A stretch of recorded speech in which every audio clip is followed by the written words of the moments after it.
Vamos começar esta análise detalhada sobre o incrível painel biológico da colmeia de abelhas. Pensando bem, manejar uma colônia é exatamente como um médico lendo o prontuário de um paciente na UTI. O paciente, nesse caso, não pode falar onde dói, então a gente precisa confiar inteiramente nos sinais vitais físicos. Toda colmeia conta uma história silenciosa através da sua biologia, e decifrar isso exige entender como milhares de insetos operam juntos para sobreviver e prosperar. E para entender as enormes apostas envolvidas aqui, dá uma olhada nesse número da FAO. Aproximadamente 75% das principais culturas agrícolas para alimentação humana dependem da polinização feita por animais. Imagina entrar num supermercado e de repente ver 3/4 da seção de hortifruti completamente vazias. É um cenário meio assustador, né? Esses números mostram que as abelhas são, sem dúvida, nossos agentes ecológicos e econômicos mais vitais.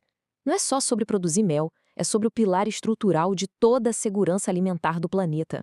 Nosso roteiro de hoje vai passar pelos seguintes pontos. 1. O conceito de superorganismo. 2. A mágica da metamorfose. 3. O poder da geleia real. 4. O relógio biológico das castas. E 5. Lendo falvo de cria. Vamos do macro para o micro e depois de volta para a leitura prática. Ponto 1. O conceito de superorganismo. A colônia como um único organismo funcional. Para entender as abelhas de verdade, a gente precisa mudar a perspectiva logo de cara. Uma colmeia não é só uma caixa de madeira cheia de insetos avulsos. Quem entende do assunto vê um superorganismo, onde milhares de abelhas funcionam literalmente como as células de um único corpo. A coordenação delas é absurda. Elas mantêm a temperatura da área de cria sempre entre 34 e 35 graus Celsius. Se esfria, elas vibram os músculos de voo para gerar calor. Se esquenta, elas trazem água e batem as asas, criando um sistema de resfriamento de alta tecnologia. É um nível de decisão coletiva para a defesa e reprodução que é simplesmente impressionante. Parte 2. A mágica da metamorfose. Holometabolia e o ciclo da vida. É aqui que esse superorganismo começa a ganhar forma, dependendo de um ciclo biológico perfeitamente sincronizado.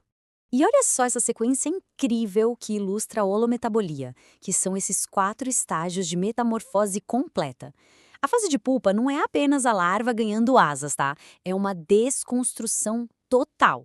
Os órgãos internos literalmente se desmancham e depois se reorganizam do zero para formar um adulto voador e super especializado.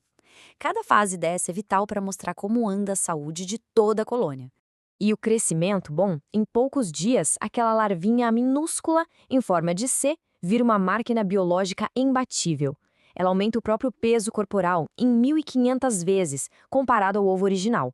Para colocar isso em perspectiva, se um bebê humano recém-nascido crescesse nesse mesmo ritmo alucinante, ele pesaria o equivalente a um carro popular em questão de uns 5 ou 6 dias.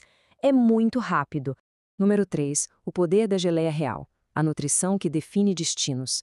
Aqui o negócio fica fascinante, porque a gente vê como origens completamente idênticas geram destinos drásticos.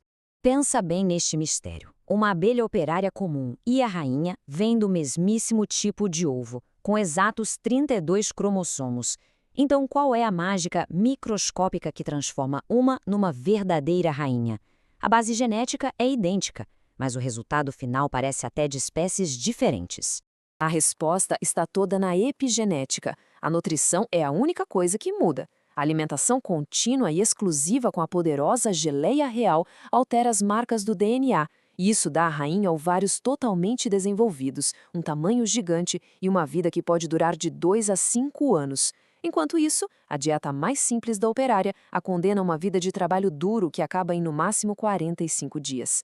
Ou seja, o destino da abelha é governado literalmente pela boca. Seção 4. O relógio biológico das castas. O calendário biológico da colmeia. Saber essas taxas de crescimento transforma a colmeia num relógio de extrema precisão. A rainha tem um desenvolvimento mais rápido de todos, 16 dias totais. E isso é uma baita de uma resposta evolutiva de emergência. Se a rainha morre de repente, o nível de feromônio cai, o pânico biológico se instaura e a colônia precisa de uma substituta correndo, antes que a população de operárias envelheça e a colmeia entre em colapso. Já a operária exige 21 dias exatos para nascer. Esse prazo mantém a renovação constante daquela força de trabalho que compõe 95% da colmeia. E o mais legal, depois que nasce, a operária vai trocando de função com base na idade dela, passando de faxineira a coletora de néctar. Tudo num reloginho interno perfeito.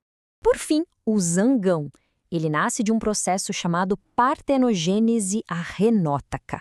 Traduzindo do jargão complicado, ele é um ser que não tem pai genético, só um avô materno, nascendo de um ovo não fecundado. E esse processo leva mais tempo, 24 dias, para o corpo dele conseguir construir órgãos reprodutivos enormes e músculos de voo fortíssimos para alcançar a rainha lá no ar. Ponto 5. Lendo o favo de cria. O painel de indicadores biológicos. Com todo esse calendário em mente, a gente pode olhar para o favo de cria como se fosse um painel médico super claro. Comparar um favo saudável com o anormal muda tudo. De um lado, uma progressão compacta e uniforme, mostrando que a rainha está botando super bem. Mas do outro, aquele padrão esburacado, em mosaico. Sabe por que isso acontece? As abelhas operárias retiram ativamente as larvas mortas ou doentes, deixando esses vários buracos. Entender o que os olhos veem é a grande chave aqui. E o grande pulo do gato é que esses sinais visuais gritam silenciosamente sobre a saúde da colmeia. Falta de ovos novos, a rainha pode ter sumido. Óperculos perfurados, sinal de doença nas crias. Larva seca e descolorida, falta de comida. Conseguir ver e agir rápido nessas horas é exatamente a diferença entre salvar toda a colônia ou perder tudo de uma vez.